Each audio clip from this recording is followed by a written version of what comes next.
امام علی علیہ السلام کی خدمت میں ایک شخص حاضر ہوا، دستے بازو جوڑ کر کہنے لگا، یا علی، میرے دماغ میں برے برے خیالات آتے رہتے ہیں، میں ان برے خیالات سے چھٹکارا کیسے حاصل کروں؟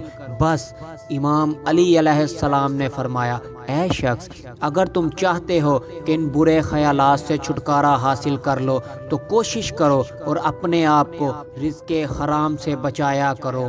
امام علی علیہ السلام نے فرمایا، تم برے خیالات کو سوچنے کے بارے میں اور ان کو چھوڑنے کے بارے میں بھی مت سوچا کرو، کیونکہ ایسا سوچنا بھی تمہارے دماغ میں برے خیالات کے وجود کو پیدا کرے گا۔ امام علی علیہ السلام نے فرمایا، جب رزق حلال تمہارے سامنے آئے تو اس پر یا غفارو، یا رحمانو، یا اللہ ایک مرتبہ پڑھ کر دم کر کر کے کھایا کرو۔ اس سے اللہ تعالیٰ انشاءاللہ تمہارے وجود سے برے خیالات کا نام و نشان ختم کر دیں گے اور تمہیں بھلائی عطا کریں گے۔